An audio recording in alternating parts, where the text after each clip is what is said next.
woman whose little daughter had an unclean spirit immediately heard about him, and she came and bowed down at his feet. Now the woman was a Gentile of Syrophoenician origin. She begged him to cast the demon out of her daughter. And thus ends the reading for this morning. So today we start with verse 25 and 26, and we will end by the end of the month with verse 30. So you'll see it in the bulletin, but it's not a mistake. It is on purpose and it is intentional for the sake of this series. 100% man, 100% God.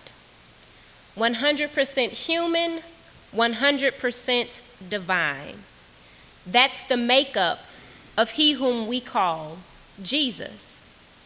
A Jew whose mother was a teenager and whose father was a carpenter. Jesus, of earthly royal lineage, the King of Kings, born in a small, smelly stable. Jesus, the one who knew about and could relate to the marginalized, the outsider, and the outcast castaway. Jesus, the one who healed, delivered, called disciples, and offered the gift of salvation. Jesus, the one who was followed by many, loved by many, and hated by many. Jesus, the one who in this text was just arriving into town, seemingly minding his own business, when a woman approaches him. The same story can be found in Matthew chapter 15, starting with verse 21. And in the Matthean text, it reads that she cried out, "Have mercy on me, O Lord, Son of David. My daughter is possessed by a demon." This woman, 100% human, 100% Greek, 100% Gentile, 100% Syrophoenician, ethnicities that were not the same as Jesus. She was 100% distressed, 100% in despair, and in need of holy help. She was 100% aware of Jesus' capabilities. As verse 25 reads, she had heard about Jesus. Maybe it was because back in Matthew chapter 8, she heard about the Roman centurion soldier being healed, as well as all the other healings that had taken place in that chapter. Maybe she believed that if Jesus could do it for him, he could do it for her as well. So with all she had, she cried out and pleaded for her daughter's healing. Verse 26 says, she kept asking. Kept, as in continually. Kept, as in a way a child will ask the same question over and over and over again. Kept, in that annoying, oh my gosh, would she just shut up already kind of way. Kept, because apparently Jesus was ignoring her. But wait, that's not the Jesus she had heard about. She had heard about the Jesus who was healing people all the time and with immediacy. She had heard about the Jesus who had healed many demon-possessed people and many people with all manner of illness.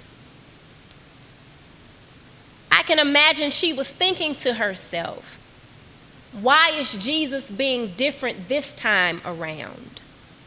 Why isn't Jesus telling me to go straightway because my daughter has been healed? Why was Jesus making me beg?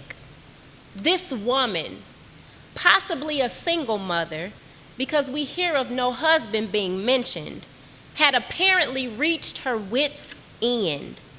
There was urgency in her action and an unyielding passion for something to be done in her voice as she cried out.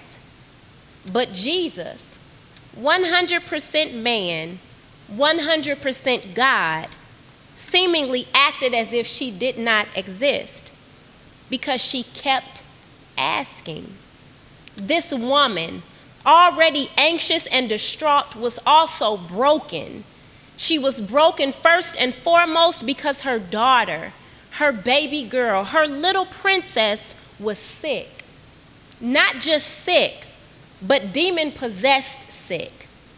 And I would consider it comparable to a child being diagnosed with a life-threatening disease in today's age, where there's no known cause, where prognosis is grim, and treatment would basically be null and void. That brokenness increased in depth as she came to Jesus, 100% human, but also 100% divine. Jesus, the healer of so many other demon-possessed and other illness people, who was refusing to acknowledge her plea for divine intervention. Her color of boldness was broken as faith decreased due to Jesus' lack of response. Her color of hope was broken as strength waned from energy exerted in continually asking Jesus to heal her daughter. Her color of admiration was broken as expectations in Jesus began to dry up because there was no urgency in him to provide resolution. Broken colors, broken because of who she was. She, a woman. She, a Greek. She, not of the same color or culture or class as Jesus. Could that have anything to do with why this woman who was obviously in need kept having to ask Jesus to heal her daughter? If you notice, her ethnicity isn't in the text for the sake of taking up space on the page. It definitely gives us something to think about. 100% man, 100% God, human and divine, and seemingly susceptible to the influence of society.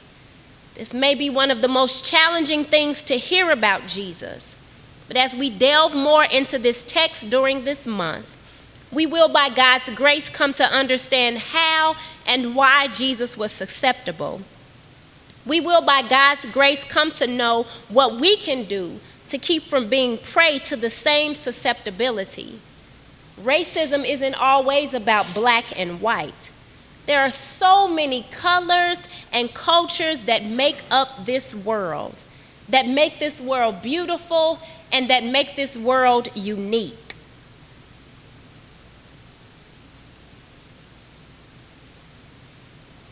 Just because we are accepting and welcoming of one race doesn't mean we are always the same for another. And I am convinced that in order for racism to end, we must first look within at ourselves. It may not be the most comfortable thing to do, but with God, all things are possible.